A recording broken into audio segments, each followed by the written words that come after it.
आज 22 जुलाई 2022 है और आज पीरियड थर्मोडायनामिक्स के लेक्चर का आखिरी लेक्चर है, फोर्थ लेक्चर है और ये आखिरी लेक्चर होगा।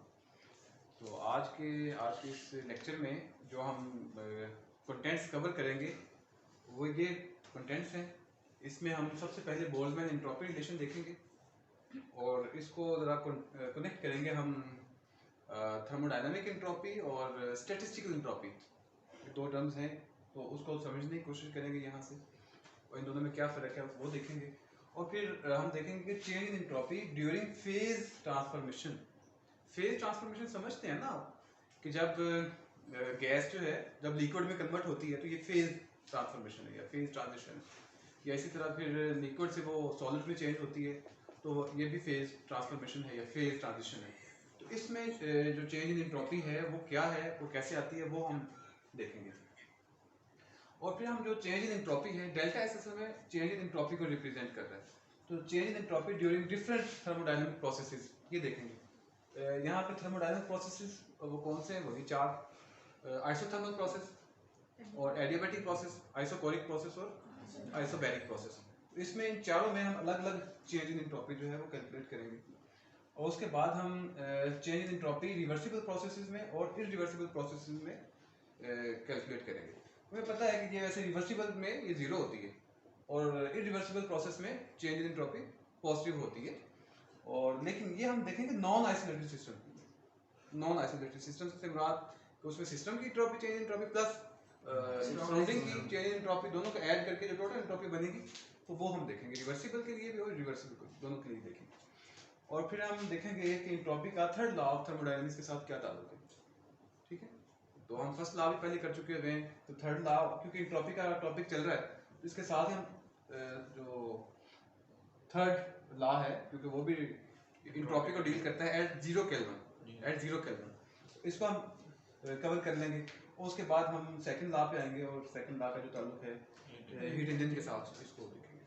तो ये कंटेंट्स हैं हमारे, इसको हम आज लेके चलते हैं। अच्छा, सबसे पहला है बोल्ट्जमैन एंट्रोपी रिलेशन। तो बोल्ट्जमैन एंट्रोपी रिलेशन ये असल में मैं नहीं करवाना चाह रहा था, लेकिन कल एक दो क्वेश्चन हुए हैं तो जहाँ मुझे अंदाज़ा हुआ कि ये थोड़ा सा डिस्कस कर लेते हैं साथ। बोल्ट्जमैन एंट्रोपी रिलेशन की दो तीन फॉर्म्स हैं, वो मैं पहले लिख देता हूँ। नंबर वन कि एस इज इक्वल टू के बी, इस सिंबल को क्या कहते हैं? नहीं, सिग्मा। सिग्मा तो अच्छा चलो, ये इसके लिए हम इन दोनों में फर्क ये है, इसको हम कहते हैं थर्मोडायनामिक एंट्रोपी, थर्मोडायनामिक एंट्रोपी, और इसे हम कहते हैं स्टैटिस्टिकल एंट्रोपी। ठीक है, इन दोनों में फर्क है के बी का। ठीक है, इन स्टैटिस्टिकल एंट्रोपी को आप जस्ट के बी से मल्टीप्लाई करें तो हमें थर्मोडायनामिक एंट्रोपी मिल जाएगा। और यहाँ पे के बी इसको पुट करें तो ये है लॉग ऑफ, अच्छा यहाँ पे अब where this is equal to log of, ठीक है। और यहाँ पे ये क्या चीज़ है, इसे हम कहते हैं कि ये मल्टीप्लिसिटी है या स्टैटिस्टिकल वेट है या डिजेनरेसी है of the most probable state, quantum state. जो मोस्ट प्रोबेबल क्वांटम स्टेट है उसकी जो स्टैटिस्टिकल वेट है, ठीक है, माइक्रोस्टेट्स की बात हो रही है, ठीक है। तो माइक्रोस्टेट्स का जो स्टैटिस्टिकल वेट है या उनका जो डिजेनरेसी फैक्टर है वो, या उसका मल्टीप्लिसिटी जो फैक्टर है वो, ठीक है, वो हम यहाँ पे पुट करेंगे। ठीक है, तो ये रिलेशन निकला। एक ये नंबर वन। नंबर टू, इसी को हम, इसकी डिफरेंट फॉर्म है कि हम इसे लिख सकते हैं S equal to minus k B log of P I, और पी जो है यहाँ पे प्रोबेबिलिटी है, ठीक है, ये प्रोबेबिलिटी है यहाँ। और इसी को एक तीसरी फॉर्म में लिखा जाता है S equal to minus k B summation of P I log of P I. Minus sign की फिजिकल सिग्निफिकेंस क्या है? हाँ, यहाँ पे ऐसे में आता है यहाँ पे ये आता है log ऑफ 1/p, ये आता है, ठीक है। और log जब इस पी को ऊपर लेके जाएंगे तो माइनस साइन आएगा, वो स्टार्ट में आ जाता है, तो उसमें यहाँ पे ये।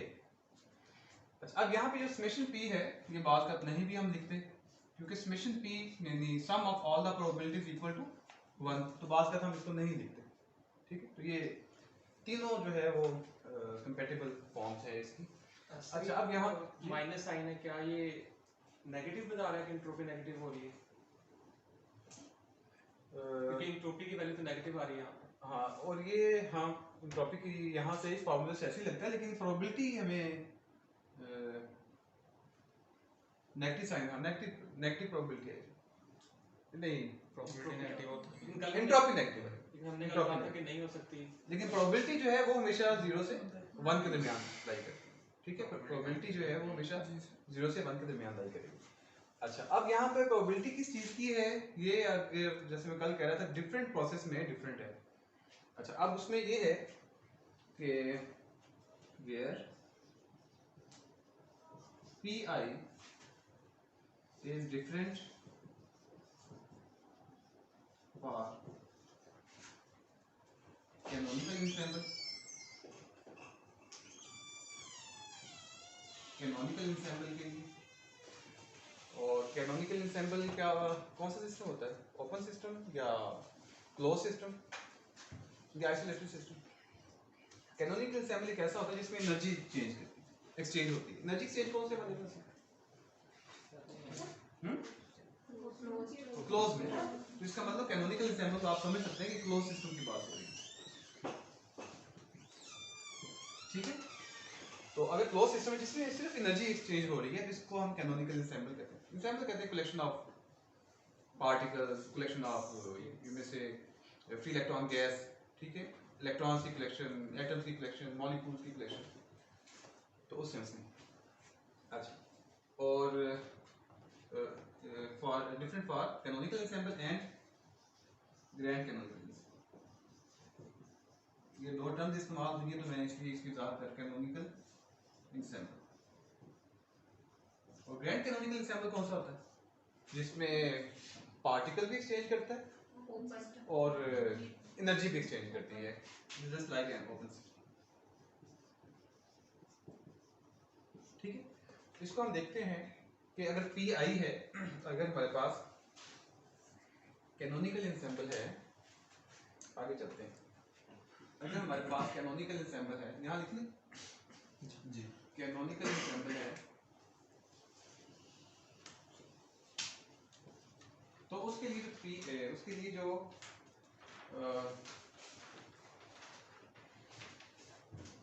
ith स्टेट में लाई करने की प्रोबेबिलिटी है, मैं लिख देता हूँ। कैनोनिकल फॉर कैनोनिकल इंसेंबल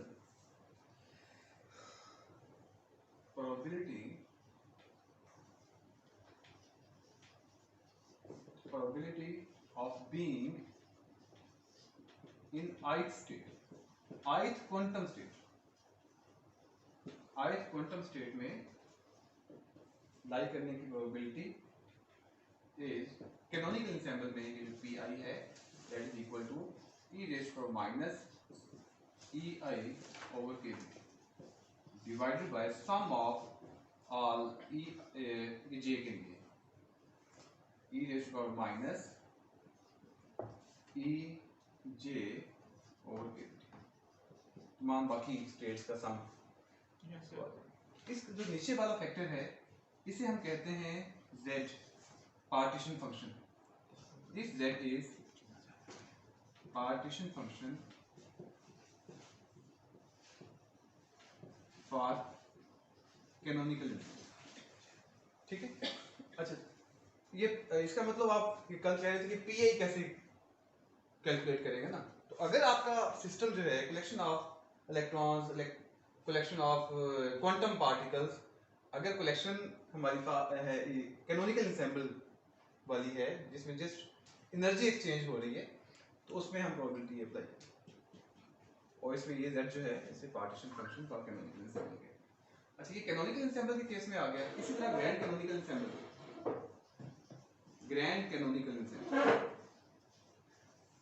और grand canonical ensemble just like open system होता है, ठीक है। तो इस केस में जो पी आई है वो भी है ई रेज़ पर माइनस ई आई ओवर केवीटी ith स्टेट में, ठीक है। हम किसके लिए प्रोबेबिलिटी किसके लिए कैलकुलेट कर रहे हैं? ith क्वांटम स्टेट में पार्टिकल्स के लाई करने की प्रोबेबिलिटी, ठीक है।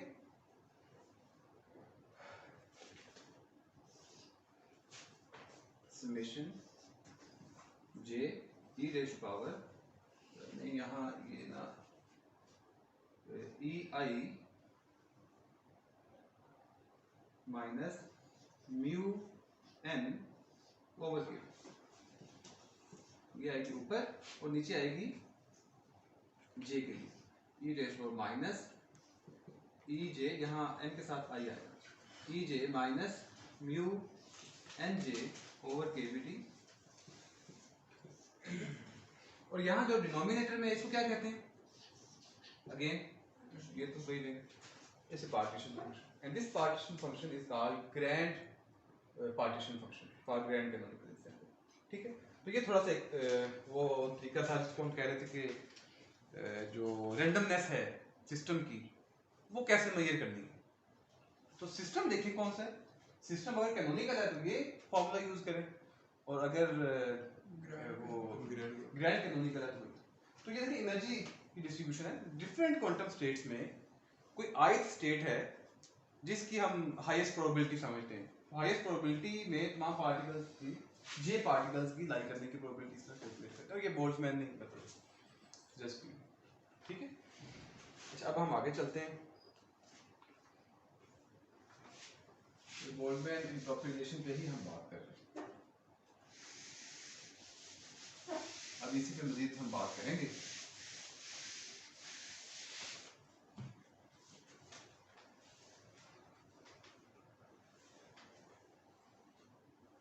अच्छा उसमें जो ये इसको कितने पॉइंट हो गए? 3 हुए जी सर। 3 चौथा पॉइंट 5 में चले बोर्ड लिखता हूँ। अच्छा ये जो है सिंबल इसको हम कहते हैं मल्टीप्लिसिटी, ये है statistical wait,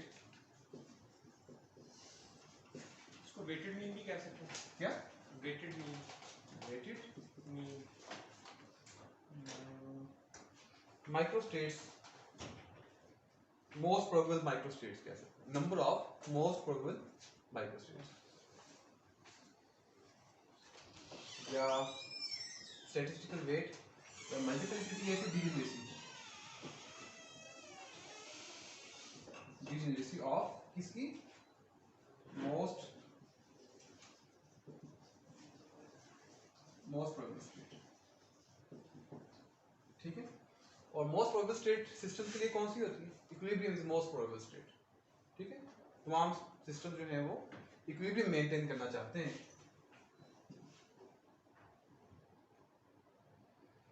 equilibrium is most probable state,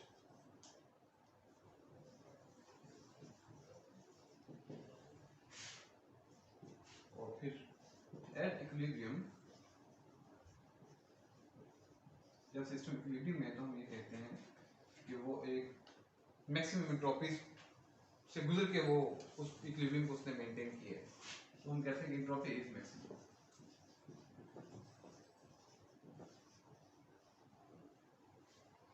So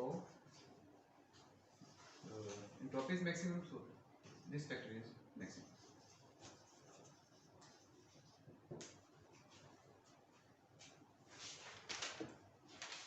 चलो यहाँ तक हमने बात की है बोल्ट्जमैन एंट्रोपी रिलेशन के हवाले से। अब सिस्टम का डिसऑर्डरनेस कैसे चेक करना है उस सवाल को एड्रेस करने के लिए तमाम हमने बातचीत की, ठीक है। सिस्टम की नेचर देखें कि वो कैनोनिकल है या वो ग्रैंड कैनोनिकल है, तो उसके मुताबिक प्रोबेबिलिटी का ये फार्मूला सिस्टम में लगा सकते हैं।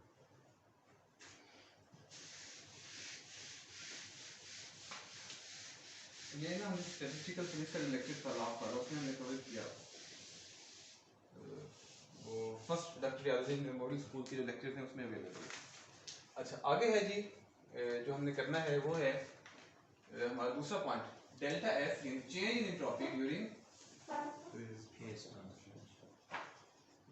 Phase transformation. अच्छा स्टूडेंट्स ये तो हमें पता है कि अगर हम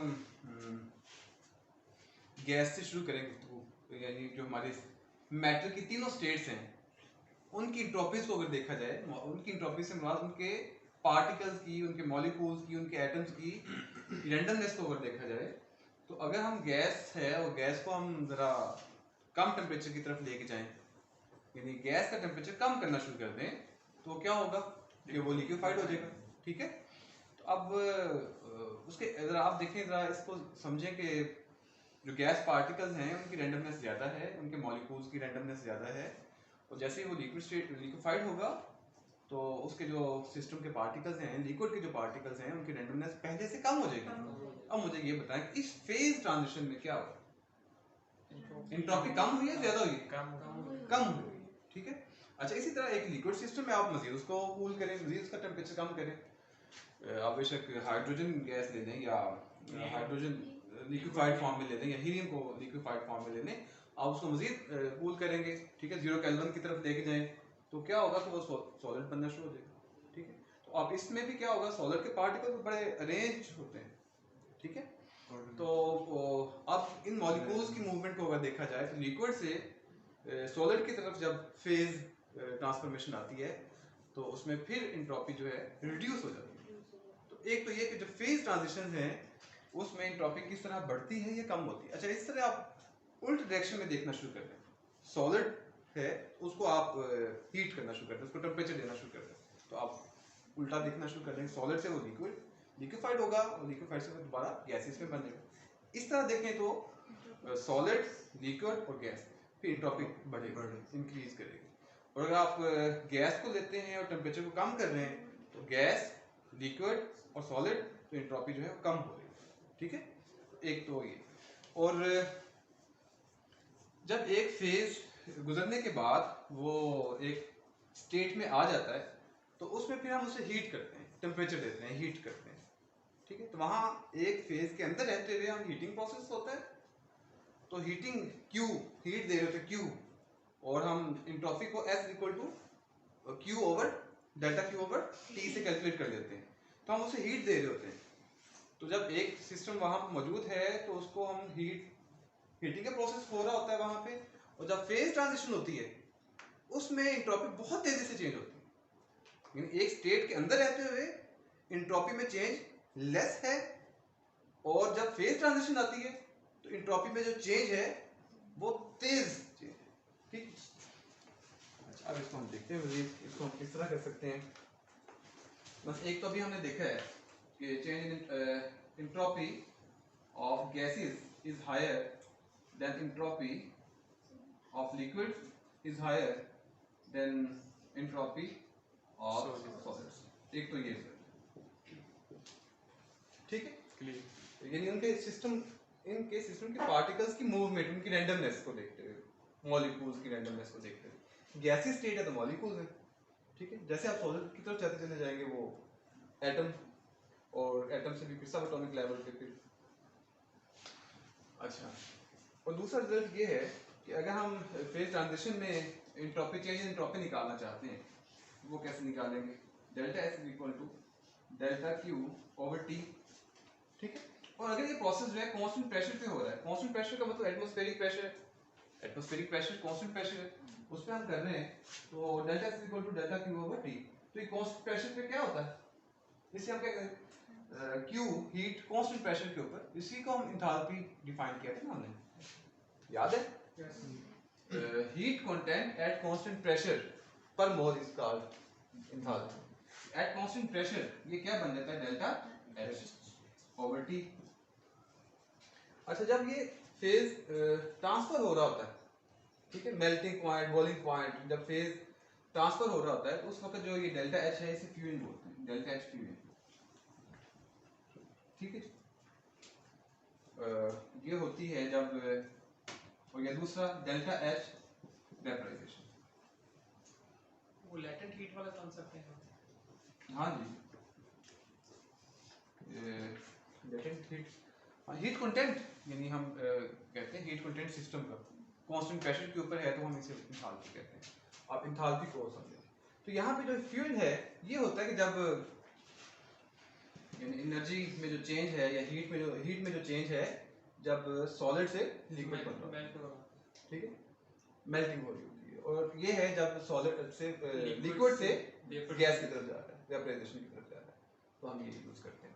तो ये फार्मूले हैं और ये स्टैंडर्ड हमारे पास मौजूद हैं जो हमारे कंपाउंड्स हैं वाटर के लिए, आइस के लिए, ठीक है, तो ये मिल जाते हैं लिटरेचर। अच्छा यहाँ तक हो गया। अब हम आगे चलते हैं। आगे है delta S for different thermodynamic processes.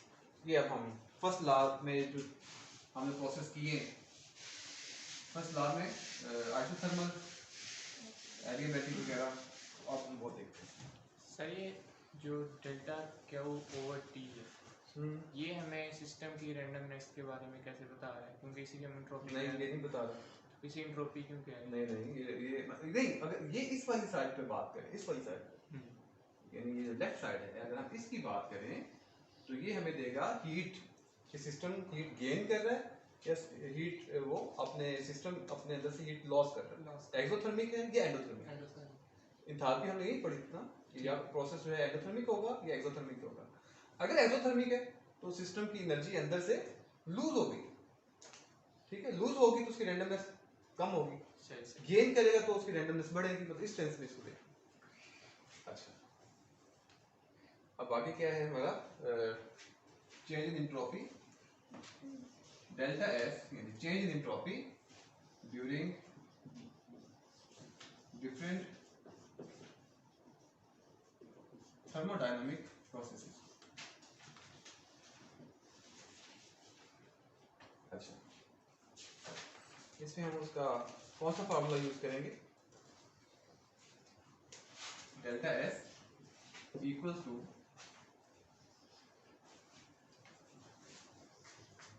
D Q over T from T1 to T2। ये फार्मूला जो कांस्टेंट प्रेशर पे, अगर कांस्टेंट टेम्परेचर नहीं है तो हम इंटीग्रल यूज करते हैं, अगर तो कांस्टेंट टेम्परेचर है तो हम ये वाला फार्मूला यूज करते हैं। अच्छा ये है अब अगर कांस्टेंट टेम्परेचर नहीं है तो हम इसी को लेके चलते हैं और यहाँ पर फर्स्ट इसको हम सॉल्व करते हैं फर्स्ट लॉ ऑफ थर्मोडायनामिक्स को पुट करके। क्यू किसके बराबर होता है? First law of thermodynamics delta U plus हाँ जी ओवर टी, ठीक है। अब इसको अलग अलग कर लें, delta U over T for T1 to T2 और माइनस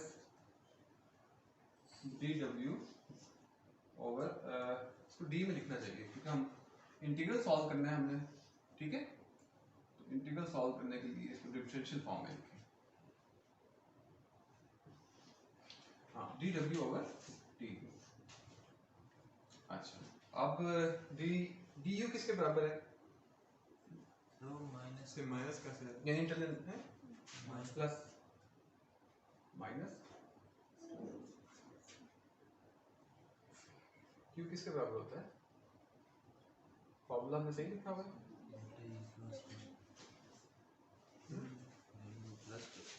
प्लस आना है ना, हाँ प्लस आएगा, ठीक है। अच्छा अब इंटरनल एनर्जी का क्या फॉर्मूला है?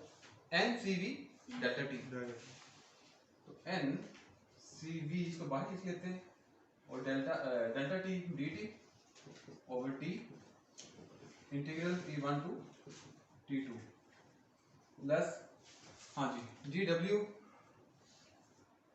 इसको वर्क डन को क्या लिखते हैं? टी डेल्टा P dv, ठीक है, P dv over T integral T1 to T2। इसको मजीद करते हैं तो NCV log ऑफ T, ठीक है, उसको पुट करें T1 से T2 तो इसको सिंपलीफाई करके लिख लूँ मैं T2 ओवर T1, ठीक है, और प्लस P को पुट करें इक्वेशन ऑफ स्टेट से N P is equal to N R T over V, ठीक है। इसको पुट करें एन आर और T D V over T into V, ठीक है, और integral T one to T two.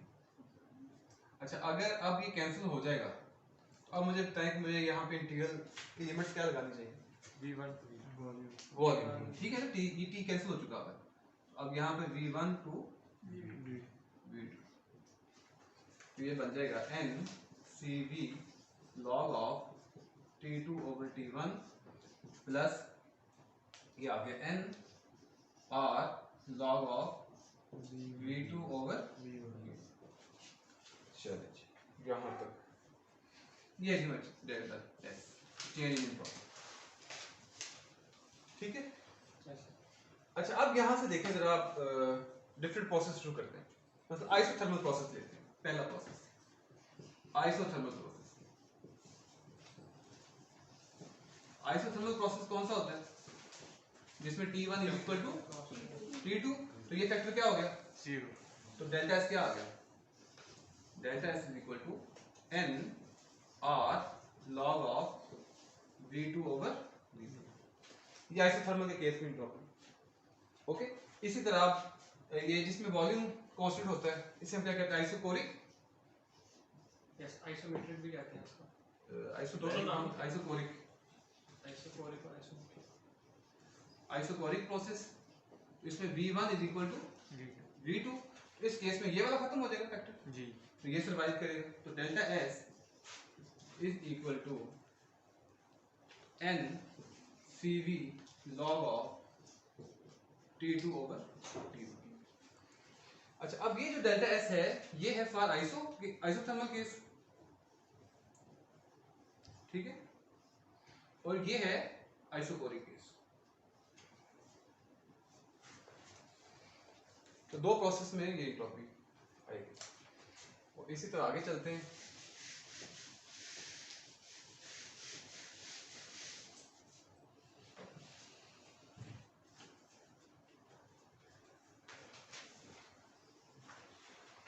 अच्छा, अब हम देखते हैं एडियाबैटिक प्रोसेस। अच्छा, एडियाबैटिक प्रोसेस में डी क्यू क्या होता है? 0, ठीक है। तो इसकी वजह से जो डेल्टा एस है वो क्या आ जाएगा? Integral T1 to T2 dq over T, ये क्या होता है? 0। एडियाबैटिक प्रोसेस में जो चेंज इन एंट्रोपी है वो 0। अच्छा, आप आगे चलें, वो कौन सा प्रोसेस रह गया? आइसोबैरिक। आइसोबैरिक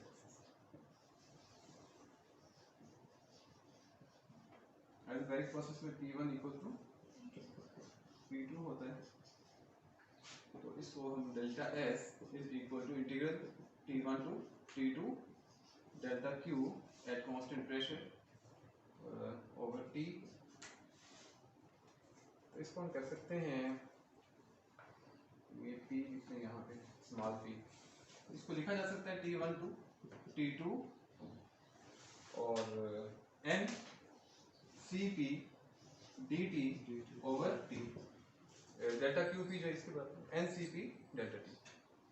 तो यहाँ से n Cp बाहर लें, log of T2 over T1। तो ये चेंज इन एंट्रोपी है for isobaric case. So this is the change in entropy for isothermal process. This is change in entropy in isochloric process. This is change in entropy in adiabatic process. This is change in entropy in isobaric process. ठीक है?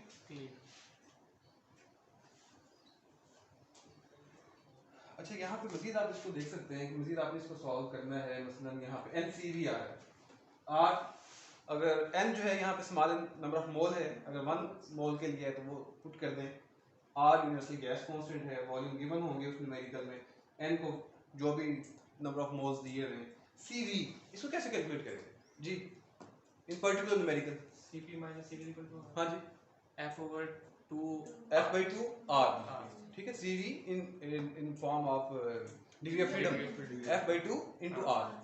तो यहाँ से mono के लिए, dia के लिए या पॉली के लिए आप F को पुट करें तो CV निकल आएगा और टेम्परेचर गिवन होगा। अच्छा ये हो गया। और इसमें Cp R है, Cp को कैसे कैलकुलेट करें? F/2 plus F/2 plus 1 into R।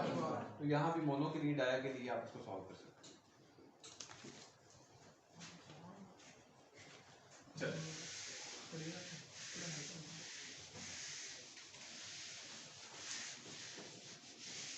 आज आवाज ठीक है इसमें? Okay sound. अच्छा आगे हम चलते हैं जी, अगला पॉइंट है change in entropy delta F in non isolated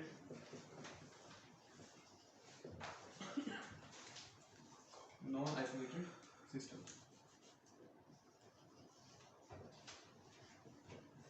इसका मतलब है कि नॉन आइसोलेटेड सिस्टम है, इसका मतलब इसकी चेंज इन एंट्रोपी में सिस्टम के लिए भी निकालनी पड़ेगी, सराउंडिंग के लिए भी निकालनी पड़ेगी और फिर टोटल हम निकालेंगे। Delta F total is equal to change in entropy of the system delta S for system plus delta S for surrounding, ठीक है। तो अब हम इसमें ना देखते हैं कि रिवर्सिबल प्रोसेस में आइसोलेटेड सिस्टम के अंदर रहते हुए, नॉन आइसोलेटेड सिस्टम के अंदर रहते हुए, नॉन आइसोलेटेड सिस्टम के अंदर रहते हुए रिवर्सिबल प्रोसेस की चेंज इन एंट्रोपी और इरिवर्सिबल प्रोसेस की चेंज इन एंट्रोपी। रिवर्सिबल के केस में जीरो होती है, ठीक है, और जो इरिवर्सिबल प्रोसेस है उसमें पॉजिटिव होती है और जीरो नहीं होती। तो चले इसको पहले देख लेते हैं रिवर्सिबल प्रोसेस।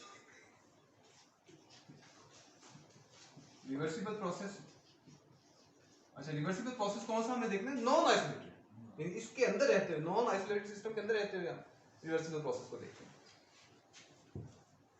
अच्छा इसका हमें पता है कि ये टोटल चेंज इन एंट्रोपी है वो जीरो है। रिवर्सिबल प्रोसेस की चेंज इन एंट्रोपी जीरो, ठीक है, और जो इरिवर्सिबल प्रोसेस है उसमें नॉन जीरो होती है और पॉजिटिव आती है, उसको देखते हैं।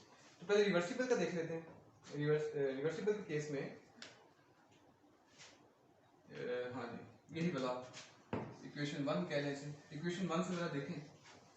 Equation 1 implies total change in entropy is equal to minus dq over t और plus dq over t। ये मैंने लिखी है सिस्टम के लिए और ये लिखी है सराउंडिंग के लिए।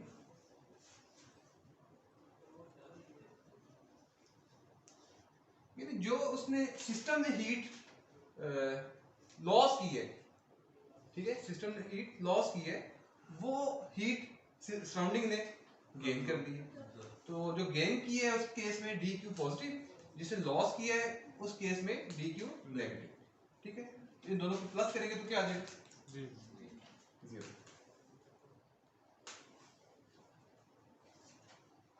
ये है आइसोथर्मल के केस में जहाँ मतलब टेम्परेचर कांस्टेंट है, जिनमें टेम्परेचर यहाँ दोनों में हमने टी चेंज नहीं किया, नजर आ रहा है। जो टी ये है इसको T1 T2 नहीं कहा। इसका मतलब है कि ये जो हम कह रहे हैं ये बात, ये आइसोथर्मल प्रोसेस है, उसका रिवर्सिबल देखते हैं, सही, ठीक है। अच्छा अब इसी तरह देखें 1 को, आप देखें delta S total is equal to, अगर वो एडियाबैटिक प्रोसेस है, ठीक है। चलिए इसको ना मैं अगला जो है एडियाबैटिक प्रोसेस में लिखता हूँ। एडियाबैटिक प्रोसेस, एडियाबैटिक के केस में डी क्यू क्या होगा? जीरो। तो इक्वेशन 1 इंप्लाइज यानी सिस्टम की प्लस सराउंडिंग की टोटल एस जो है, टोटल चेंज इन एंट्रोपी जो है वो सिस्टम के लिए क्या हो जाएगी? D Q over T G, ठीक है। तो डी क्यू ओवर टी क्या हो गया? जीरो। ये आ गया फर्स्ट सिस्टम, प्लस इसी तरह सराउंडिंग के लिए जीरो। तो टोटल, तो रिवर्सिबल के केस में टोटल चेंज इन एंट्रोपी जो है वो जीरो ही होती है। वो हमने आइसोथर्मल में भी देख लिया और एडियाबैटिक प्रोसेस में देख लिया। अब आइसोथर्मल में आप देखें कि उनके अलग अलग सिस्टम के एंट्रोपी जीरो नहीं है, सिस्टम की चेंज इन एंट्रोपी जीरो नहीं है, सराउंडिंग की जीरो नहीं है, अलग अलग। और एडियाबैटिक के केस में वो दोनों जीरो है, टोटल भी जीरो है, दोनों केस में टोटल जीरो है। लेकिन एडियाबैटिक में सिस्टम की भी जीरो है, सराउंडिंग की भी जीरो है, जबकि आइसोथर्मल में सिस्टम और सराउंडिंग दोनों की अलग अलग जीरो नहीं आती, ओवरऑल जीरो आती है। ठीक है, आगे हम इसका इरिवर्सिबल देख लेते हैं।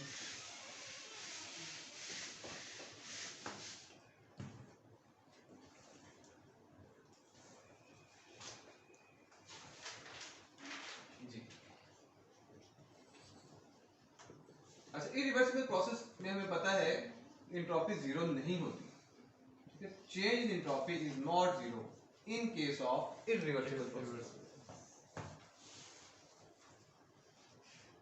इसमें देखते हैं इक्वेशन 1 को इम्प्लाई करें तो delta S total is equal to system plus surrounding.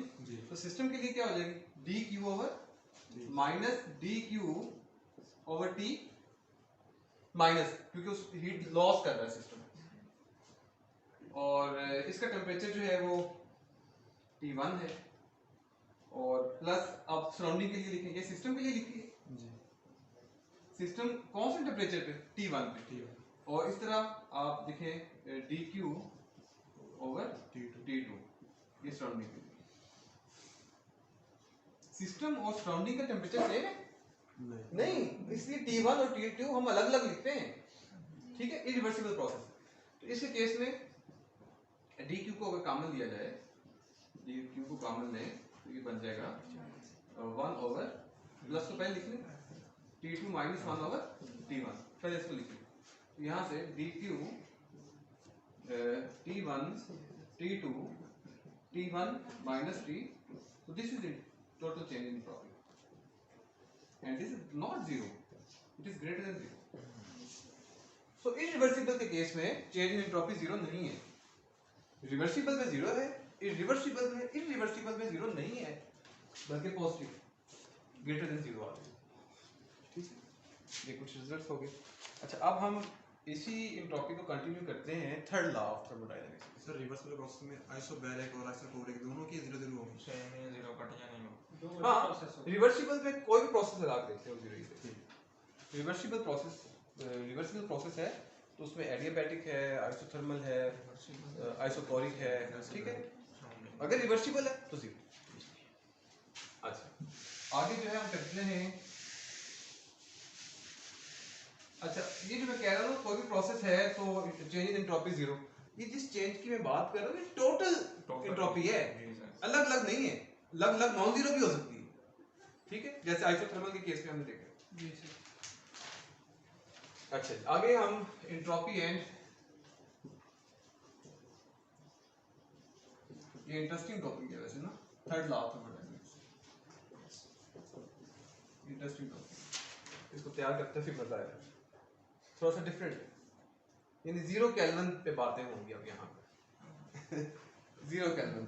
ठीक है, तो ये लॉ ये कहता है कि आप सिस्टम को कूल करें, और गैसेस है उसको कूल करें तो वो लिक्विड बन जाएगा, मजीद कूल करें जीरो केल्विन की तरफ लेके जाए तो वो सॉलिड हो जाएगा।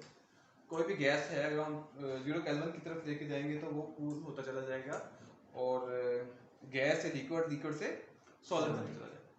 तो इसलिए जीरो के ऊपर किस तरह का सब्सटेंस आप देखते हैं, मतलब वो होगा तो सॉलिड, एक बात होता है जीरो केल्विन पे वो होगा सॉलिड, और होगा फिर सॉलिड में आगे कितनी टाइप्स होती हैं, अमोर्फस होता है, क्रिस्टलाइन होता है। अब क्या ख्याल है, क्रिस्टल होगा, क्रिस्टलाइन सॉलिड होगा, और जीरो केल्विन पे उम्मीद है कि वो परफेक्ट क्रिस्टल होगा। ठीक है, परफेक्ट क्रिस्टल होगा। तो परफेक्ट क्रिस्टल के लिए जो चेंज इन एंट्रोपी है वो क्या है, जीरो। ठीक है, यानी अब इसको अगर मैथमेटिकली मैं लिखूं, सो एंट्रोपी एट जीरो के इज इक्वल टू जीरो। अगर ऐसा है तो हम कहेंगे ये परफेक्ट क्रिस्टल है। ओके, और अगर ये जीरो के पे ये नॉन जीरो है, जीरो नहीं है, इसे हम कहते हैं कि ये नॉन परफेक्ट क्रिस्टल है लेकिन परफेक्ट नहीं है, उसमें कोई ना कोई इम्प्योरिटी मौजूद है। इम्प्योरिटी का मतलब अगर सारा कार्बन मोनोऑक्साइड का क्रिस्टल है, सारा कौन सा कार्बन मोनोऑक्साइड का क्रिस्टल बना हुआ है, तो दरमियान में किसी एक एटम कोई और है। अब एक एटम के भी और आ जाने से जब आप 1 मोल के लिए निकालेंगे 10⁻23 वो कितने रिपीट हो चुके होंगे। क्रिस्टल में जो यूनिट हम निकालते हैं, यूनिट लैटिस वगैरह, वो फिर रिपीट होता है ना पूरे क्रिस्टल के अंदर। तो जब पूरे क्रिस्टल में आएगा तो वो इम्प्योरिटी होगी और वो परफेक्ट क्रिस्टल नहीं होगा। 0 केल्विन पे अगर ये नहीं आती, इसे हम कहते हैं रेजिड्यूल, इसे हम क्या कहते हैं रेजिड्यूल एंट्रोपी, कि 0 केल्विन पे भी जाके कुछ ना कुछ नॉन जीरो एंट्रोपी मौजूद है, ठीक है, इसे हम रेजिड्यूल एंट्रोपी कहते हैं। और ये रेजिड्यूल एंट्रोपी क्यों है, इसके 2-3 रीजन हैं। मसलन एक वजह ये हो सकती है कि इम्प्योरिटी एटम मौजूद है, ठीक है। चलो इसको अब तरतीब से देखते हैं, शुरू से बात करते हैं। इसकी पहले डेफिनेशन देखिए, प्रॉपर डेफिनेशन ये है, according to this law,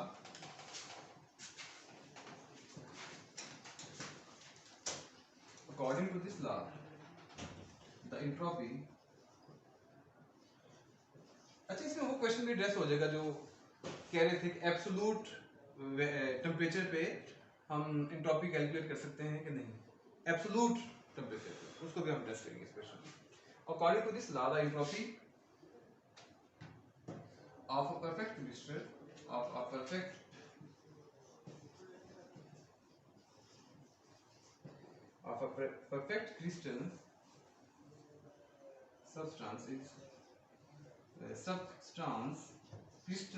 perfect crystal substance is 0 at absolute 0 temperature। और absolute 0 temperature कौन सा होता है, 0 केल्विन या 273 -273 डिग्री सेल्सियस, और फ़ारेनहाइट में ये तकरीबन आता है -460 फ़ारेनहाइट, ठीक है। तो इस टेम्परेचर पे जाके उसकी सब्सटेंस की एंट्रोपी जो है वो क्या हो जाती है, 0 हो जाती है। अच्छा अब इसको अब जरा हम वो वाला लगाएं फार्मूला, बोल्ट्जमैन एंट्रोपी रिलेशन वाला, S is equal to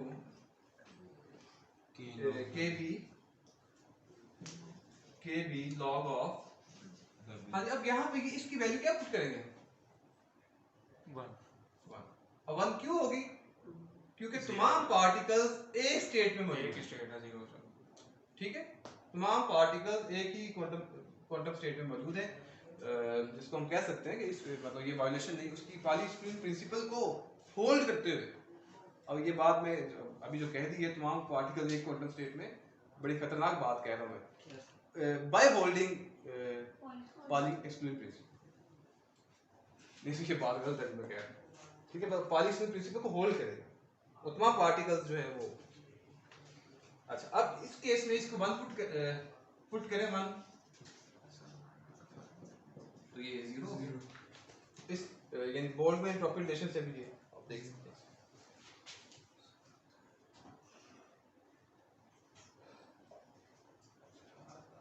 अच्छा तीसरी बात, all types of motion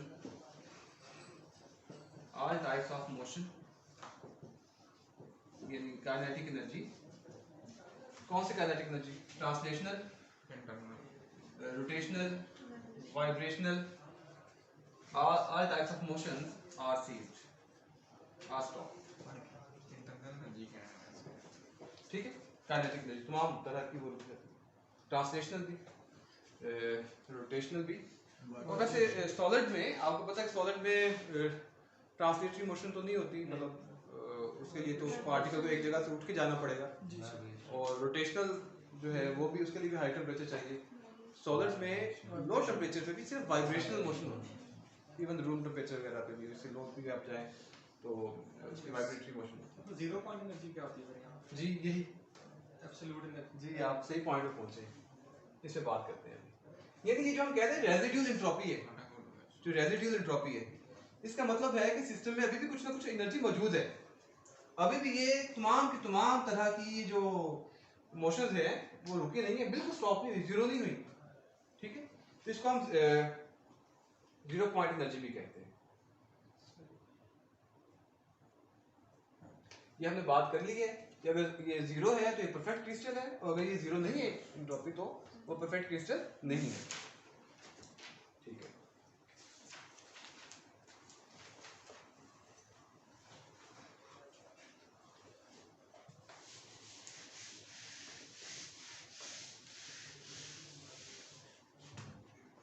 और देखते हैं इसको, एट जीरो के if s is not equal to 0, then substance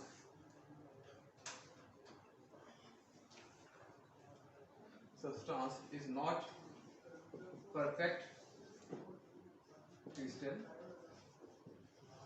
इस टेम्परेचर में वो परफेक्ट क्रिस्टल नहीं है, और इस एंट्रोपी को हमने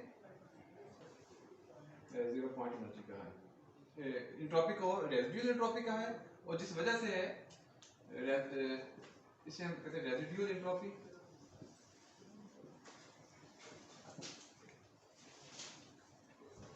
अच्छा, इसकी जरा वजाहत हम करते हैं। इसमें एक पॉइंट कि रेजिड्यूल एंट्रोपी की एक वजह यह है इम्प्योरिटी एटम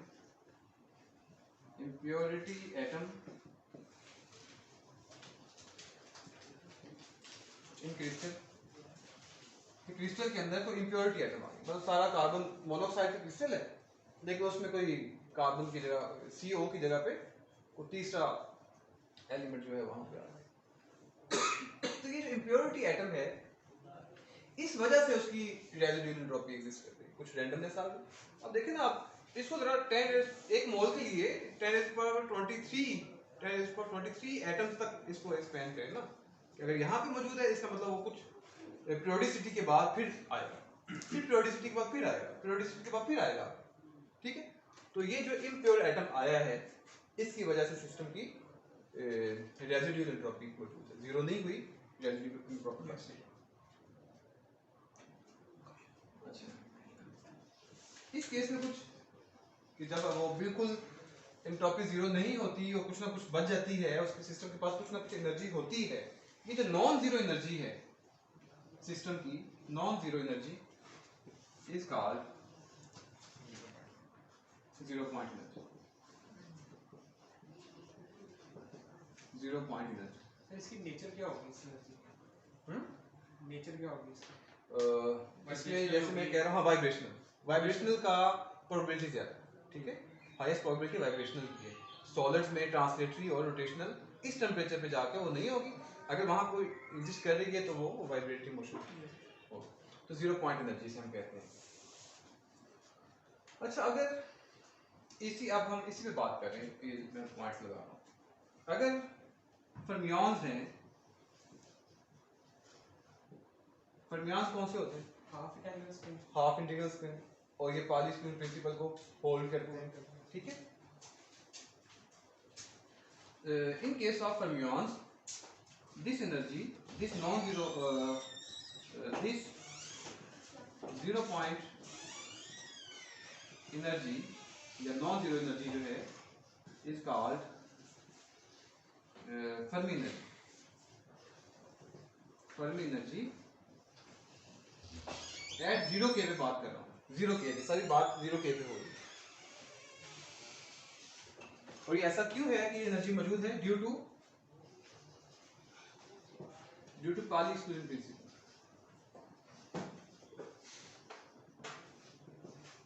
रिपीट कीजिए। हाँ, ये जो नॉन जीरो एनर्जी है, अगर फर्मियोनिक सिस्टम है, बोसोनिक सिस्टम नहीं है, बोसॉन्स नहीं है, फर्मियोनिक सिस्टम है हमारे पास, तो उस केस में ये जो जीरो पॉइंट एनर्जी है, इसको हम फर्मी एनर्जी कहते हैं। और Fermi energy highest level occupied system होता है, Fully degenerate पार्टिकल्स होते हैं ना ये fermions। फुली डिजेनरेट सिस्टम का मतलब ये है कि अगर यहाँ पे 10 चेयर्स पड़ी है ना तो 10 स्टूडेंट्स बैठे हैं, कोई चेयर खाली नहीं, highly occupied system, highly degenerate system. ठीक है, तो इसको हम कहते हैं कि ऐसा फर्मी एनर्जी, यानी जब तमाम स्टेट्स ऑक्यूपाइड हैं, हाईली ऑक्यूपाइड सिस्टम है, तो उस वक्त जो उसकी एनर्जी है इसको हम फर्मी एनर्जी कहते हैं। और ये 0 K पे।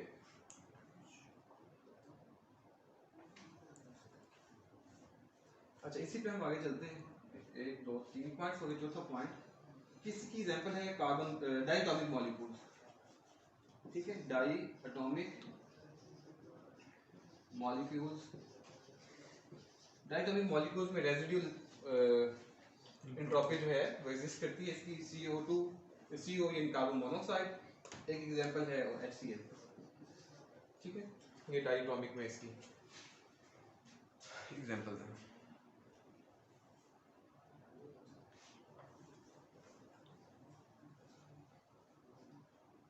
और 0 K जो है ये प्रैक्टिकली अचीव हुआ है, उसके करीब करीब तो है। आज मैं क्वेश्चन भी रियाज साहब से पूछा था कि क्योंकि उनके लेज़र कूलिंग पे है, तो लेज़र कूलिंग में वो लेज़र एटम के ऊपर लेज़र्स को फॉल करते हैं और उसकी मोशन को स्टॉप करने की कोशिश करते हैं, तो उसमें कितना स्टॉप किया, यानी वेलोसिटी और टेम्परेचर डायरेक्टली प्रोपोर्शनल है ना, काइनेटिक एनर्जी और टेम्परेचर।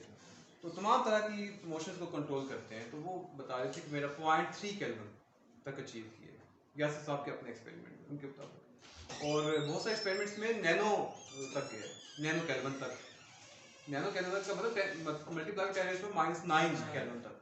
ठीक है, मतलब अगर वो 0.001 भी आ जाता है तो वो 0 केल्विन हम नहीं कहते ना, इसका मतलब उसके करीब तक पहुंचे हुए हैं, एक्सपेरिमेंटली भी पहुंचे हुए हैं, लेकिन एग्जैक्टली जरूरत नहीं हम कह सकते। वो तो एक तो BEC का मतलब पता है ना, BEC बोल आइंस्टाइन कंडेंसेट्स, बोल आइंस्टाइन कंडेंसेट्स या कंडेंसेशन। स्टेट ऑफ मैटर भी कहते हैं। हाँ, फिफ्थ स्टेट कह सकते हैं। अच्छा, ये हो गया। अच्छा, अब ये है कि इस थर्ड लॉ की एप्लीकेशन क्या है वो देखते हैं। थर्ड लॉ की एप्लीकेशन क्या है? अब जो ये हम सवाल कर रहे थे ना उस दिन कि क्या हम एंट्रोपी को एब्सोल्यूट टेम्परेचर पे मेजर कर सकते हैं, उसको आप थोड़ा सा हम एडजस्ट करते हैं। सर आपने कहा कि जब टेम्परेचर कूल डाउन होते हैं कोई मेटल, तो उसकी जो वाइब्रेशन है, मोशन स्टॉप हो जाती है, तो फिर सुपर कंडक्टर को कूल क्यों करते हैं? उसमें तो हमें एनर्जी गुजारनी होती है। सुपर कंडक्टर्स की सुपर कंडक्टर्स भी ना हमारे 0 केल्विन पे तो नहीं बने, बट अभी तक तो रूम टेम्परेचर पे 300 तक केल्विन तक भी नहीं शायद बने। हाँ, 300 तक तो मतलब हम कोशिश कर रहे हैं कि रूम टेम्परेचर पे बना लें। ठीक है, लो टेम्परेचर पे तो हैं सुपर कंडक्टर्स एग्जिस्ट करते हैं, रूम टेम्परेचर पे अभी तक नहीं बन सके। Room temperature 300 kelvin. Yes, approximate. ठीक है, तो अगर रूम टेम्परेचर पे बनने शुरू हो जाएंगे तो फिर उसकी एप्लीकेशंस भी आनी शुरू हो जाएंगे। अभी लो टेम्परेचर पे मौजूद है। लो टेम्परेचर का मतलब है कोई 100 K पे है, तो 200 K पे है, डिपेंडिंग अपॉन डिफरेंट 68। ये तो लिक्विड नाइट्रोजन का नहीं होता। तो यहाँ तक मतलब सुपर कंडक्टर्स बने हुए हैं। मिनिमम टेम्परेचर सुपर कंडक्टर्स में क्या है, मैक्सिमम क्या है? जी सर,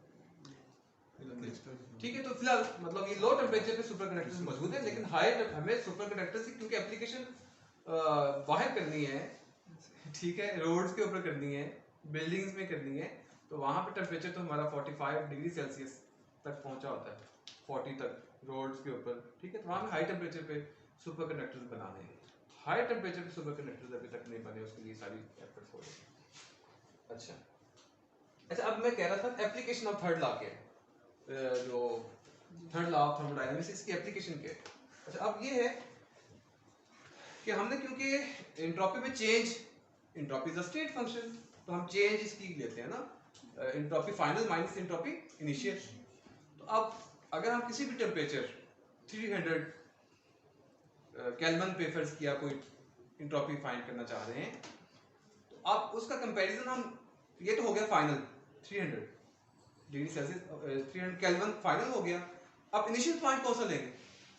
इनिशियल ले लें 0 के पे। एंट्रोपी एट 0 के क्या है हमें पता है ना कि 0 है, तो अब यहाँ चेंज लगा, अब चेंज लग जाएगी ना, तो ये एप्लीकेशन है इसकी। एब्सोल्यूट एंट्रोपी नहीं आ रही है। अच्छा, delta F equals to S at some temperature T in Kelvin minus entropy at 0 Kelvin is equal, तो अब ये क्या हो जाएगी 0 Kelvin वाली? 0 कर दे, तो अब हमारे पास, मेरे पास कौन सी एंट्रोपी आ गई? उस T टेम्परेचर पे जिसपे मैं कैलकुलेट करना चाह रहा हूँ। सही है, तो फिर एब्सोल्यूट एंट्रोपी जी तो है ना, यहाँ खत्म हो गया। ठीक है, यहाँ तक तो है स्टेट, हमने फाइनल माइनस इनिशियल लगाया, final entropy minus initial entropy, इसको हमने 0 किया है बाय यूजिंग थर्ड लॉ। हमें पता है कि 0 कैलविन पे 0 सर, लेकिन आप ये तो नहीं ना कह सकते कि वो स्टेट फंक्शन खत्म हो गया। हाँ स्टेट फंक्शन है, हाँ बिल्कुल, entropy is a state function, इसका ये मतलब नहीं है जी। कि वो स्टेट फंक्शन नहीं है, इट्स अ स्टेट फंक्शन। तो इस पे आप वो फार्मूला लगा दें, 0 से लेकर t तक dq by t, और यहाँ पुट कहते हैं जरा n cp dt over t 0 to t। अब इसको आप सॉल्व करेंगे, सॉल्व हो जाएगा, ये dt ओवर t है ना, लिमिट की टेम्परेचर की है, तो अब आप यहाँ पे एक ये जो टेम्परेचर, जिस टेम्परेचर पे भी आप ले रहे हैं वो, और बाद में 0 पुट करें, सॉल्व, ठीक है, तो ये सॉल्व हो जाएगा। ओके, तो this is application of third law of thermodynamics. अच्छा, अब हम ना इसको हम एक एग्जांपल करते हैं, कुछ लेंथी एग्जांपल है, तो कैलकुलेट, इसमें आपने मेरे साथ रहना है, calculate entropy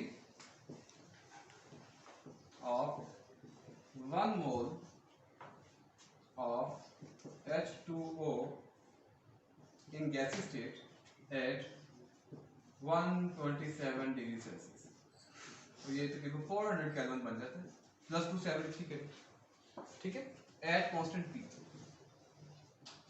constant pressure, constant pressure के ऊपर, ठीक है।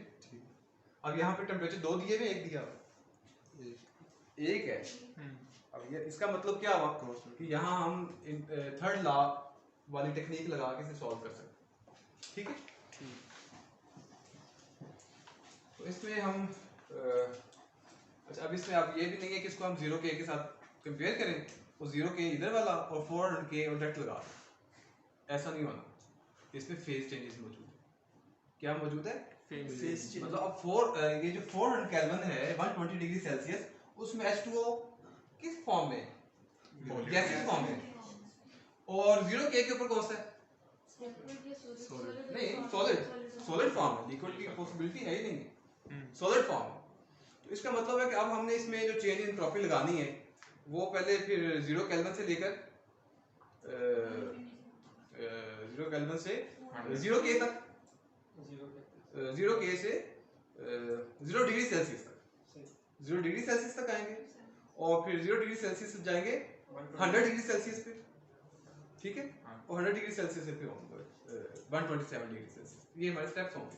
इन तमाम स्टेप्स में चेंज इन एंट्रोपी हम कैलकुलेट करेंगे, तब हमारे पास टोटल चेंज इन एंट्रोपी है, ठीक है। स्टेप समझ आ गए आपको? लिहाजा हम करेंगे अब स्टेप नंबर 1, और इसमें हम करेंगे हीटिंग प्रोसेस। हीटिंग प्रोसेस का मतलब ये है कि H2O सॉलिड एट 0 के to H2O solid at 273 kelvin. 273 kelvin कौन सा होता है? 0 डिग्री सेल्सियस। तो पहले इस पे अप्लाई करते हैं, ठीक है। तो इसमें जो चेंज इन एंट्रोपी होगा वो क्या होगा? डेल्टा S होगा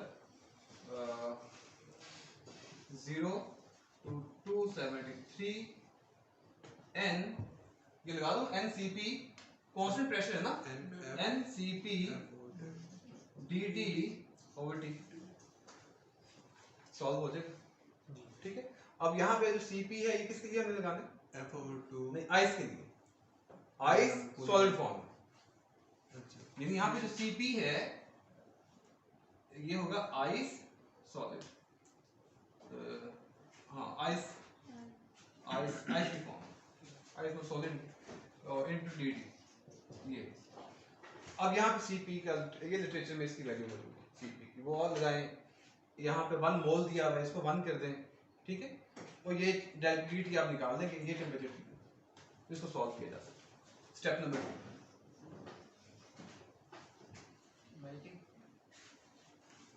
ये आएगा फेज ट्रांजिशन, बिल्कुल हाँ जी। अब सॉलिड है ना, सॉलिड से उसने जाना है लिक्विड में, इसी टेम्परेचर, यानी इसे हम कहते हैं फेज ट्रांजिशन। फेज ट्रांजिशन तो सॉलिड टू लिक्विड जाएगा। फेज ट्रांजिशन कौन सी आएगी? सॉलिड से लिक्विड। तो इसको क्या लिखें आप?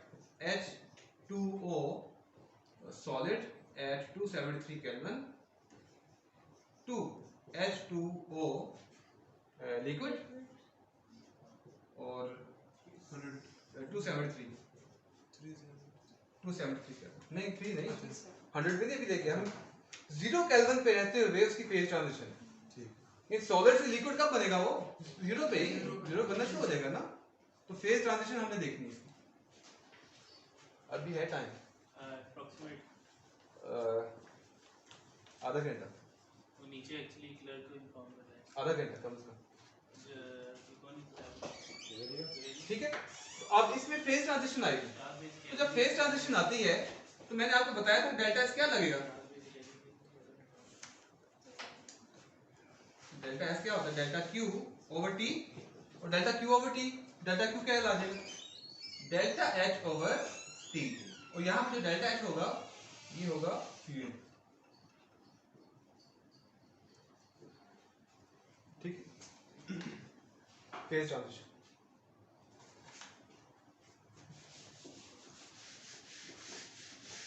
वाटर के लिए इसका डेल्टा क्यू मिल जाएगा।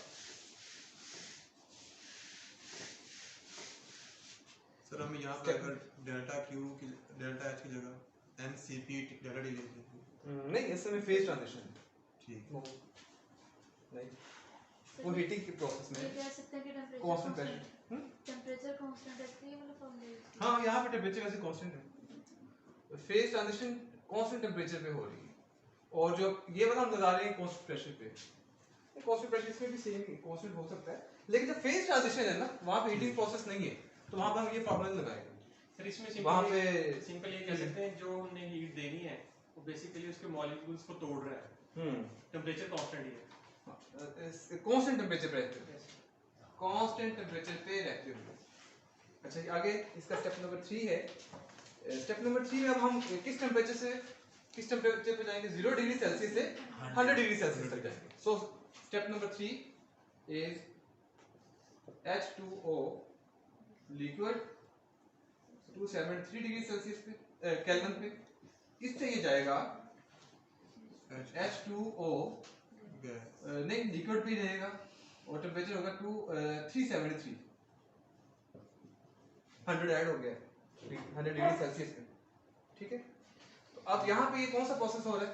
जैसे यहाँ हीटिंग हुई है, इसमें फेज ट्रांजिशन हुई है, इसमें प्री हीटिंग होगी, तो जहाँ पे हीटिंग प्रोसेस है ना, वहाँ आप ये फार्मूला लगाएं, ठीक है। डेल्टा, अच्छा इसको डेल्टा S1 कह दें, इसको डेल्टा S2 कह दें, इसको delta S3।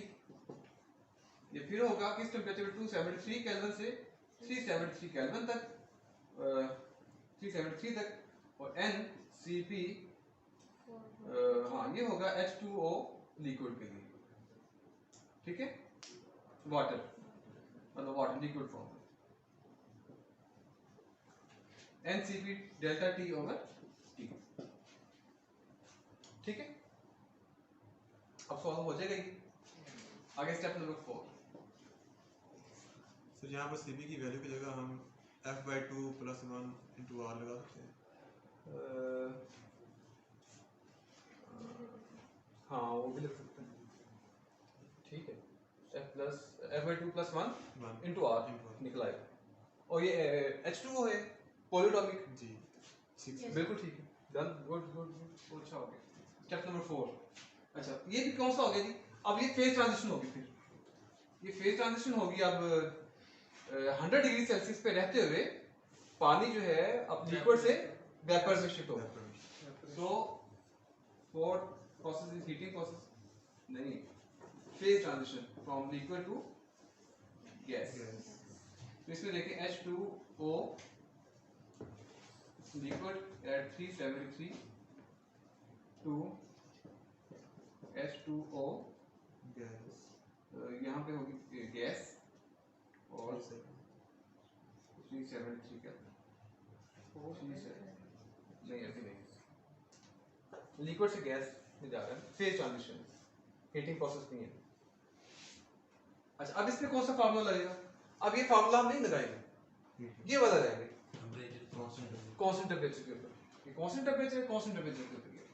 So delta S 4 equals to delta Q over T, that is equal to delta H, इसको हम कहते हैं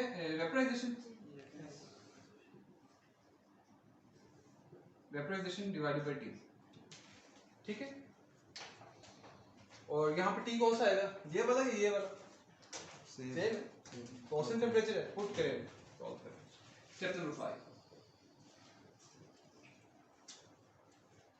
ये फिर अब हम जाएंगे 100 डिग्री सेल्सियस से ऑनवर्ड। कहां तक जाना है हमने? 127 डिग्री सेल्सियस यानी 400 केल्विन तक।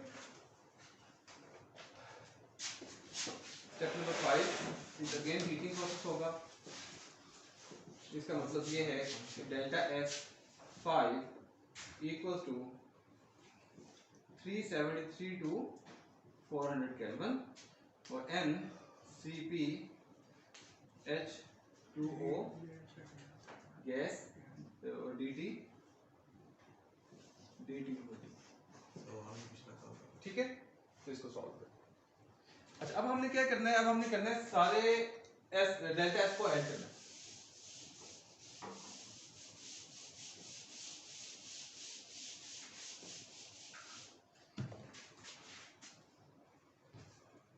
यार आप वो डिग्री ऑफ फ्रीडम वाला जो कह रहे हैं ना, वो डिग्री ऑफ फ्रीडम में हम तय नहीं ना कर सकते, क्योंकि सॉलिड भी है, लिक्विड फॉर्म में भी है, फिर गैसेस फॉर्म में भी है H2O। वो टेम्परेचर के रिस्पेक्ट भी चेंज होती है। हाँ, चेंज होते चले जाएंगे, वो नहीं लगेगा, वो नहीं लगेगा, क्योंकि degree of freedom temperature dependent phenomena है। हम उसमें पढ़ा था ना, degree of freedom temperature dependent phenomena है। S at 0 के यही है, डेल्टा S आ जाएगा इस फार्मूले से कि S at 400 degree kelvin 400 kelvin minus S at 0 kelvin. अब इसका तो हमें पता है कि 0 है, तो पीछे क्या हमारे पास बचा? S 400 केल्विन पे आ जाएगा। और ये क्या होगा? ये होगा delta S1 plus delta S2 plus delta S3 plus delta S4 plus delta S5। इन तमाम को जमा करें तो हमारे पास entropy, absolute value of entropy at 400 K वो निकल आएगी, ठीक। तो this is the way how we can solve, और ये एप्लीकेशन है इसकी थर्ड लॉ ऑफ थर्मोडायनामिक्स। अच्छा, अब इसमें ना हम करते हैं ऐसा कि इसका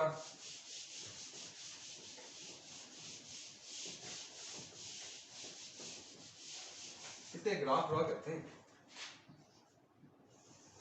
इस एग्जांपल में, ठीक है। ये S है और T है, ये S और T ग्राफ का किसी ने पूछा था मुझसे, आप S और T ग्राफ का पूछा था स्टूडेंट, फीमेल स्टूडेंट थे। अच्छा, तो ये अच्छा, आप मुझे बताइए कि अगर ग्राफ यहाँ से शुरू हो रहा है, हमने यही माना हुआ है कि 0 केल्विन पे उसका एंट्रोपी क्या है? 0 है, तो इसका स्टार्ट कहाँ से होगा? ओरिजिन से, ठीक है। और अगर ओरिजिन से स्टार्ट नहीं है बल्कि थोड़ा सा ऊपर एंट्रोपी एक्सिस से यहाँ से स्टार्ट हो रहा है, तो फिर हम क्या कहेंगे? 0 केल्विन वो 0 नहीं है, 0 केल्विन पे एंट्रोपी 0 नहीं है। हाँ, तो क्रिस्टल के बारे में क्या कहेंगे? Not perfect. हाँ, वो परफेक्ट नहीं है, परफेक्ट क्रिस्टल नहीं है। अगर 0 से स्टार्ट है तो फिर परफेक्ट क्रिस्टल। और इसका ग्राफ बनेगा इस तरह का, यहाँ पे फिर स्ट्रेट जाएगा, फिर ये बनेगा, और फिर स्टेट है। 5 स्टेप बनेंगे। एक स्टेट, दूसरा स्टेट और इसके बाद फिर ठीक है।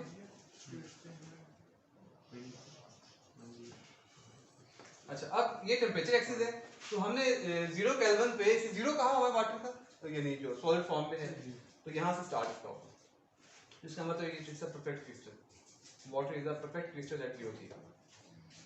अच्छा अब यहाँ पे सॉलिड, लिक्विड और गैस बताएं, इस टेम्परेचर पे कौन सा है? सॉलिड। इस टेम्परेचर पे, इस रेंज में लिक्विड, और इस पे एक तो ये बात। और मैंने आपको बताया था कि जब फेज ट्रांजिशन होती है तो क्या होता है, एंट्रोपी तेजी से बढ़ती है। तो यहां से आपको ग्राफ में नजर आ रहा है कि इस कांस्टेंट टेम्परेचर पे रहते हुए इसकी एंट्रोपी बहुत तेजी से बढ़ती है, तो फेज ट्रांजिशन, ठीक है। यानी वो सॉलिड से किसमें गया, लिक्विड में। तो यहां से ये वाली एंट्रोपी कौन सी है और ये वाली कौन सी? ये एंट्रोपी है सॉलिड के लिए और ये वाली लिक्विड के लिए। और इसी तरह यहां से यहां पे गया है, तो ये वाली एंट्रोपी और ये वाली लिक्विड ही है, ये वाली, ये भी Sl और ये S गैस फॉर्म, ठीक है।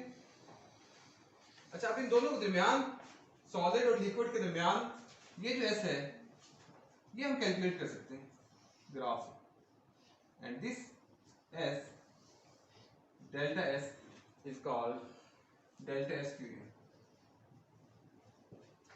ठीक है, ग्राफ से। इसी तरह इस ये वाला जो पॉइंट हमें यहाँ मिला है और यहाँ मिला है, इन दोनों के दरमियान जो डेल्टा S है वो डेल्टा S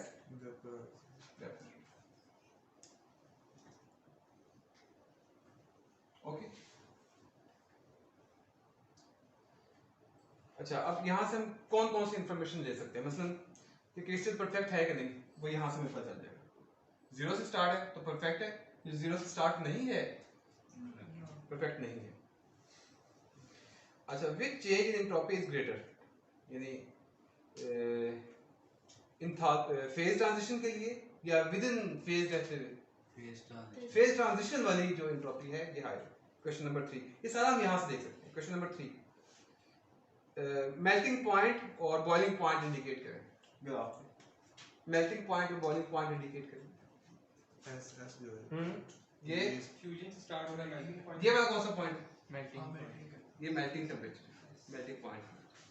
और फिर ये लिक्विड से गैस, ये बॉइलिंग, TB, ठीक है। अच्छा फिर इंडिकेट S लिक्विड, G यानी गैस के लिए, लिक्विड के लिए, सॉलिड के लिए, वो हमने इंडिकेट कर लिए। और फिर डेल्टा S फ्यूल और डेल्टा S एवेपोराइजेशन, वो भी हमने देख लिया। और फिर ये है कि अगर हमें थोड़ा सा रिवर्स इसको देखें कि अगर ये डेल्टा S गिवन है तो डेल्टा S फ्यूल गिवन है तो डेल्टा H फ्यूल हम देख सकते हैं, एंथैल्पी रिवर्स में निकाल सकते हैं, ये वाला फार्मूला लगा के यानी delta S fuel equal to delta H fuel divided by T। तो डेल्टा S आप यहां से देख सकते हैं, ठीक है, डेल्टा S फ्यूल, ठीक है, निकाल लेंगे ना यहाँ से। और यहाँ से ये टेम्परेचर, तो यहाँ से इस पे रहते हुए हम डेल्टा H फ्यूल निकाल सकते हैं, एंथैल्पी फ्यूल एंथैल्पी हम निकाल सकते हैं, ठीक है। तो ये इसकी ग्राफ को रीड करने का तरीका है। तो this graph is temperature versus entropy for H2O at different temperatures. 0 kelvin से हमने शुरू किया और आगे तक थर्ड लॉ यहाँ पे मुकम्मल हुआ है। सेकंड लॉ पर थोड़ी सी बात कर लेते हैं। सेकंड लॉ आपको आता ही है क्योंकि सेकंड लॉ डील करता है हीट इंजन के साथ, उस पर थोड़ी सी बात कर लेते हैं। यानी heat engine and second law of thermodynamics. अब इस पे हम करके तो इसको क्लोज करते हैं आज के lecture. Heat engine and second law of thermodynamics. अच्छा इसमें वो आपने ये देखा है, ये वाली statement W delta Q is equal to W1। ये स्टेटमेंट क्या बताती है? आइसोथर्मल कौन सा प्रोसेस है? इंटरनल एनर्जी हमने जीरो कर दी है, ठीक है, ये आइसोथर्मल है। Isothermal process. तो इसमें यानी फर्स्ट लॉ ऑफ थर्मोडायनामिक्स की reduce form, this is the first law, reduce form of first law of thermodynamics. अच्छा अब ये क्या बता रहा है? ये बता रहा है कि आप एनर्जी कंजर्वेशन है ना, एनर्जी कंजर्वेशन फर्स्ट लॉ में करती है, तो एनर्जी कंजर्वेशन के मुताबिक आप सिस्टम को हीट दें, वो तमाम का तमाम वर्क में कन्वर्ट हो सकता है, एफिशिएंसी ठीक है, और इसी तरह आप तमाम का तमाम वर्क जो है वो हीट में भी कन्वर्ट हो सकता है। अब एक बात इसमें ठीक है, सेकंड लॉ ये कहता है कि इसमें इन दोनों बातों में से एक बात ठीक है कि तमाम का तमाम वर्क डन जो है ये तो हीट में कन्वर्ट हो सकता है, लेकिन अगर आप ये कहें कि हीट तमाम की तमाम इसको वर्क डन में कन्वर्ट करें, यूजफुल वर्क डन में कन्वर्ट करें, इट इज नॉट पॉसिबल। और ये करेगा कौन? इन दोनों के दरमियान कौन ऑपरेट करेगा? Heat engine. तो हम ऐसा हीट इंजन डिजाइन नहीं कर सकते जिसकी 100% एफिशिएंसी, ठीक है, यानी reverse of this is not possible. हाँ, वर्क डन तमाम का तमाम आप हीट में कन्वर्ट कर सकते हैं, लेकिन तमाम का तमाम हीट वर्क डन में कन्वर्ट नहीं कर सकते। अब हीट इंजन का जो डिजाइन में, तो ये सोर्स है हमारे पास और ये हमारे पास सिंक है, ठीक है, इसमें ये हमारा इंजन ऑपरेट कर रहा है। तो यहाँ से इसने हीट दी Q1, इसको दी उसने हीट Q2, और इधर क्या होगा? Work done, that work done will be equal to Q1 minus Q2, ठीक। तो अब सेकंड लॉ यही कहता है कि 100% एफिशिएंसी आप नहीं कर सकते कि तमाम का तमाम Q हीट Q1, आप तमाम Q1 को आप W में कन्वर्ट कर दें, नहीं, उसका कुछ पार्ट Q2 आपको सिंक को देना पड़ेगा, यानी लो टेम्परेचर रिजर्वायर को देना पड़ेगा। इसको हम कहते हैं high temperature reservoir, high temperature reservoir, source या सिंक। तो लिहाजा सोर्स और सिंक के दरमियान इंजन ने ऑपरेट करना है, at that engine is called heat engine. इसकी दो स्टेटमेंट्स हैं। हाँ, ये दो केल्विन स्टेटमेंट जी, ये जो मैं अभी हम कह रहा हूँ ये है केल्विन स्टेटमेंट, ये जो अभी मैं बात कर रहा हूँ ये है केल्विन स्टेटमेंट। वो यही कहती है कि 100%, लिहाजा इसका आप लिख लूँ 100% efficient heat engine is not possible. या आप इसको इस तरह बयान कर सकते हैं, it is not possible to construct a heat engine which can convert all heat into work done without rejecting the heat to the sink, ठीक है, यही बात, ये स्टेटमेंट डिफरेंट वर्डिंग में आप देख सकते हैं। ओके, आगे इसकी है क्लासी स्टेटमेंट। क्लासी स्टेटमेंट जो है वो ये है, heat can not be transferred from a body at low temperature T to a body at higher temperature T without any external work। मसलन रेफ्रिजरेटर, एयर कंडीशनर, ठीक है, अगर हम हीट को बाहर फेंकना चाहते हैं तो हमें एयर कंडीशनर यूज करना पड़ेगा, हमें रेफ्रिजरेटर यूज करना पड़ेगा, ठीक है। तो क्लासी स्टेटमेंट ही असल में यहाँ से एयर कंडीशनर और रेफ्रिजरेटर का जो है कंसेप्ट देती है कि हम हीट को सारे के साथ वर्क डन किए बगैर कोल्ड बॉडी से हॉट बॉडी की तरफ मूव नहीं हुआ। नेचुरली क्या है कि वो हॉट बॉडी टू यानी cold body to hot body.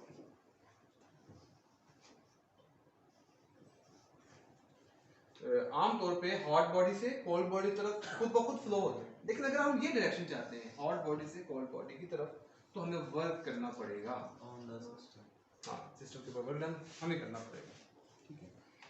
तो ये इसकी सेकंड आ गया। सर इसकी कोई मैथमेटिकल फॉर्म भी है सेकंड लॉ का? सेकंड स्टेटमेंट तो ये एंट्रोपी की फॉर्म में है, W equal to Q2 minus Q1। हाँ, ये Q ओवर T वाला, डेल्टा Q ओवर T वाला। अच्छा, और इसकी डायग्राम हो गई। अच्छा, इसके लिए अगर आप 100% एफिशिएंट हीट इंजन चाहते हैं तो क्या करना पड़ेगा? अब इससे बात कर लेते हैं कि हम इसको इंजीनियरिंग पॉइंट ऑफ व्यू से देखते हैं, आप 100% एफिशिएंट हीट इंजन बनाना चाहते हैं, 100% एफिशिएंट हीट इंजन आप डिज़ाइन करना चाहते हैं, तो उसके लिए क्या हो सकता है, मतलब इसकी हम एफिशिएंसी जो निकालते हैं वो होती है work done output over input, output over input. Output है हमारे पास वर्क डन की फॉर्म में, और जो इनपुट है वो है Q1 की फॉर्म में, ठीक है। तो ये है Q1 minus Q2, Q1 minus Q2 divided by Q1, इसको हम 1 माइनस Q2 ओवर Q1। तो अगर आप इसको मल्टीप्लाई बाय 100 कर दें तो परसेंटेज में आ जाएगा, आप इसको वैसे रखें 100 से बजाय तो फ्रैक्शन में आ जाएगा, 0.8 0.6 पॉइंट जो फ्रैक्शन में आ जाएगा। अब हम चाहते हैं कि इसको 100% बनाया जाए, 100% एफिशिएंसी दी जाए। तो 100% एफिशिएंसी कब हो सकती है, जब ये फैक्टर जीरो, ये इसको जीरो, ये फैक्टर जीरो हो जाए। अगर ये दोनों, ये पूरा फैक्टर जो है जीरो हो जाएगा तो 1 माइनस 0 1 मल्टीप्लाई बाय 100% एफिशिएंसी आपको मिल जाएगी, ठीक है। इसके लिए Q2 का जीरो होना जरूरी है, यानी ये तभी मुमकिन है कि अगर Q2 जीरो है, और Q2 जीरो का क्या मतलब है, सिंक मौजूद, सिंक एब्सेंट है, सिंक इज एब्सेंट, सिंक मौजूद नहीं है। तो लिहाजा कोई आप हीट इंजन ऐसा डिजाइन करें कि जो Q को ले और तमाम को तमाम वर्क डन दे दे और सिंक को ना दे, ऐसा मुमकिन नहीं, ठीक है। हाँ, इस फैक्टर को आप थोड़ा सा कंट्रोल कर सकते हैं, ठीक है। इस फैक्टर को आप मतलब आप कम से कम ले, कम से कम होने का क्या तरीका है, ये फैक्टर क्या है, कम से कम जीरो तो नहीं हो सकता हमने, तो इस फैक्टर को हम छोटा कैसे रख सकते हैं, Q1 अगर बड़ा हाई होगा तो ओवरऑल आंसर जो है वो हमें छोटा मिलेगा। तो Q1 जो है ये हाई कैसे हो सकता है, हाँ सोर्स की हीट, ठीक है। यहाँ तक ये बात मुकम्मल होगी। आगे कॉर्डिनेट इंजन है, कॉर्डिनेट हीट इंजन है, वो थोड़ा सा हाइपोथेटिकल और आइडियल इंजन है, उसके 4 प्रोसेस हैं। बात कर लें इस पर या क्लोज करें, काफ़ी टाइम हो गया मेरा ख्याल। प्रोसेसेस का तो हमें पता है कि वो आइसो हाँ, 4 स्टेप्स में काम करते हैं, लेकिन उसके लिए कुछ अजम्पशंस हैं। मसलन वो अजम्पशंस का क्या है, अजम्पशंस के ये कहती हैं इसके लिए कॉर्डिनेट हीट इंजन है क्या, कि ये हाईएस्ट एफिशिएंसी वाला हीट इंजन माना जाता है। हाइपोथेटिकल है कि अगर हम ये स्टेप्स करें तो हम इसकी एफिशिएंसी हाईएस्ट ले सकते हैं। उसकी कुछ अजम्पशन है। पहली अजम्पशन ये है कि जो उसकी वॉल्स हैं परफेक्टली कंडक्टिंग बेस वॉल, जो उसकी बेस वॉल है वो परफेक्टली कंडक्टिंग होनी चाहिए। जो साइड वाली वॉल्स हैं ये परफेक्टली इंसुलेटिंग होनी चाहिए। जो पिस्टन है वो फ्रिक्शनलेस होना चाहिए, ठीक है। और जो वर्किंग गैस है वो आइडियल गैस होनी चाहिए, ठीक है। और सोर्स और इंक की जो है इन्फिनिट, बहुत ज़्यादा हीट कैपेसिटी उनकी हो हीट अब्जॉर्ब करने की सलाहियत। तो ये उसकी अजम्पशंस हैं, यानी कॉर्डिनेट हीट इंजन के लिए। तो अगर आप इन तमाम को जितना करीब तक कर लेंगे उसकी एफिशिएंसी उतनी ज़्यादा आ जाएगी। अच्छा, उसके 4 स्टेप्स हैं। 4 स्टेप्स क्या हैं, आइसोथर्मल एक्सपेंशन है, और पहला स्टेप आइसोथर्मल एक्सपेंशन, फिर एडियाबैटिक एक्सपेंशन, और फिर आइसोथर्मल कंप्रेशन और एडियाबैटिक कंप्रेशन। तो एक्सपेंशन के केस में हमें पता वॉल्यूम बढ़ेगा तो वर्क डन पॉजिटिव आएगा, और फिर कंप्रेशन के केस में वॉल्यूम कम होगा तो इसका मतलब वर्क डन नेगेटिव आएगा। तो लेकिन जब इसका लूप बनता है तो उसमें ऊपर वाले का वर्क डन और नीचे वाले का वर्क डन बराबर नहीं होता। एज अ होल हमें वर्क डन मिल रहा होता है। यानी ये कहने का मतलब ये है कि अगर पीवी डायग्राम इसकी बनाई जाए, पीवी डायग्राम बनाई जाए